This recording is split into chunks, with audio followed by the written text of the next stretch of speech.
नमस्कार दुनिया हालचाल को स्वागत करुछि मु संजय। आसंतु नजर पकाइबा वर्तमान मुख्य खबर उपरे। केन्द्रापड़ा जिला राजनगर और भितरकनिकार माड़ हेब सामुद्रिक बात्या दाना। बात्या भीषण रूप नहीं आसंता 24 तारिख गुरुवार रात्रि स्थलभाग छुईब एवं स्थलभाग में प्रवेश कला बेले घंटा प्रति 110 रु 120 किलोमीटर बेगर पवन बोहिब। सेपटे बात्या प्रभाव में मयूरभंज, कटक, जाजपुर, बालेश्वर, भद्रक, केन्द्रापड़ा और जगतसिंहपुर जिले में भीषण वर्षा हेबार संभावना थिया बेले केन्दुझर, अनुगुल, ढेंकानाल, नयागढ़, खोर्धा, पुरी और गंजाम जिले में भी प्रबल वर्षा हेब। विजिलेंस जिले केन्दुझर बैतरणी बेसिन मुख्य जंत्री कैलाश चंद्र साहू आय बहिर्भूत संपत्ति ठूल अभियोग विजिलेंस विभाग कैलाश पौतुक घर समेत 10टी स्थान में चढ़ऊ जारी करिछि। से दीर्घ दिन धरी केन्दुझर और भद्रक जिला दायित्व में कार्यरत थिया बेले तांको नारे विभिन्न समय दुर्नीति नहीं अभियोग हेउतिला।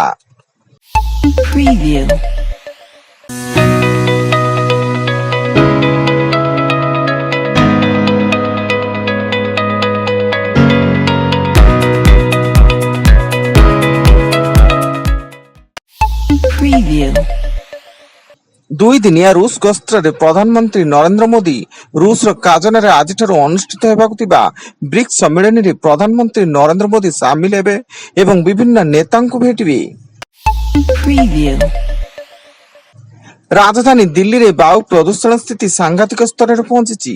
फल नियंत्रण करने लगी द्वितीय पर्याय ग्रेडेड रेस्पॉन्स एक्शन प्लान्स कार्यकारी करने को निष्पत्ति निया निष्पत्ति अनुसार राजधानी दिल्ली रे डीजेल जेनरेटर व्यवहार निर्माण काम को निषिद्ध करा जिवो। Preview. Audio Jungle.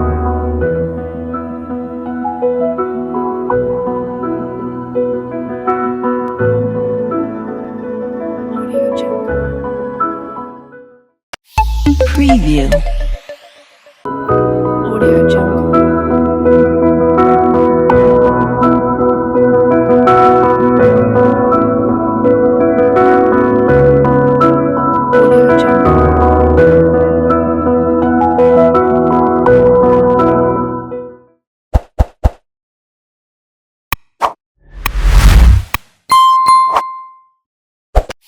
Preview. सामुद्रिक बात्या दाना को दृष्टि रखी पुरी जिले में हाई अलर्ट जारी करा जायछि एवं प्रशासन पक्षरु आज संध्या सुधा पुरी छाड़ी चली जावाकू पर्यटकों को परामर्श दिया जायछि। एथिसह 179 बात्या आश्रयस्थली प्रस्तुत करा जायछि। संभाव्य बात्या पई एसआरसी पक्षरु राज्य 14 जिले में स्कूल छुट्टी घोषणा होईछि। अक्टोबर 23 रु 25 तारिख पर्यंत गंजाम, पुरी, जगतसिंहपुर, केन्द्रापड़ा, भद्रक, बालेश्वर, मयूरभंज, केन्दुझर, ढेंकानाल, जाजपुर, अनुगुल, खोर्धा, नयागढ़ और कटक रे स्कूल छुट्टी घोषणा करा जायछि।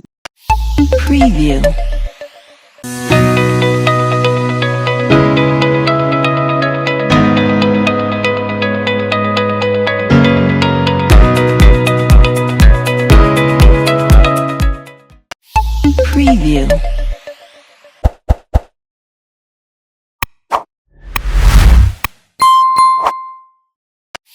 Preview.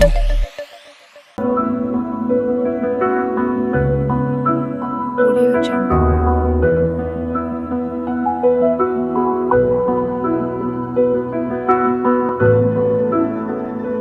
Audio Jungle. Preview. पश्चिमबंग R G Kar medical college hospital training महिला डाक्तर को बलात्कार हत्या घटना कनिष्ठ डाक्तर माने आमरण अनशन ओहरी जाइछन्ति।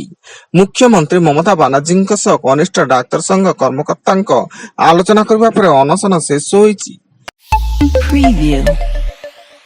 कलाहांडी वरिष्ठ सांबादिक विजय कुमार द्विवेदी आज उत्कात परलोक होईछि। मृत्यु बेलू 67 वर्ष होइतिला। से दैनिक खबर कागज, समाज, प्रजातंत्र भली अनेक खबर कागज संपादक भाव कार्य करिसेंति। सुंदरगढ़ सदर थाना कनकाजरा निकट पहाड़ तले जन युवक क्षताक्त मृतदेह उद्धार। देहरे क्षत थिबारु हत्या संदेह एवं मृतक परिचय अस्पष्ट थिया बेले घटनास्थल में पुलिस तनाघना जारी। ଏବଂ ଯାଜପୁର ଜିଲ୍ଲା କାଳିଆପାଣି ଥାନା ଓମସି କଲରିଂ ଟ୍ରକ୍ ପାର୍କିଂ ୟାର୍ଡରେ ମୈତ୍ରୀ ମୁଭି ମେକର୍ସ ପକ୍ଷରୁ ଆଜି ବହୁ ଚର୍ଚ୍ଚିତ ପୁଷ୍ପା 2 ଫିଲ୍ମ ପାଇଁ ପ୍ରାରମ୍ଭିକ ପର୍ଯ୍ୟାୟ ସୁଟିଂ କରାଯାଇଛି। ଏହି ଚଳଚ୍ଚିତ୍ର ପାଇଁ ପ୍ରଯୋଜନା ସଂସ୍ଥାର ପ୍ରବର୍ତ୍ତକ ଜି ଭାରା ପ୍ରସାଦଙ୍କ ନେତୃତ୍ୱରେ ସ୍ୱତନ୍ତ୍ର ଦଳ ଏଠାରେ ପହଞ୍ଚି ଘଣ୍ଟାଏ ପର୍ଯ୍ୟନ୍ତ ସୁଟିଂ କରିଥିଲେ। Preview. ବର୍ତ୍ତମାନ ପାଇଁ ଏତିକି। ଅଧିକ ନ୍ୟୁଜ ଅପଡେଟ୍ସ ପାଇଁ ଭିଜିଟ୍ କରନ୍ତୁ ଆମ ୱେବସାଇଟ୍ www.duniahalchal.in। ଧନ୍ୟବାଦ।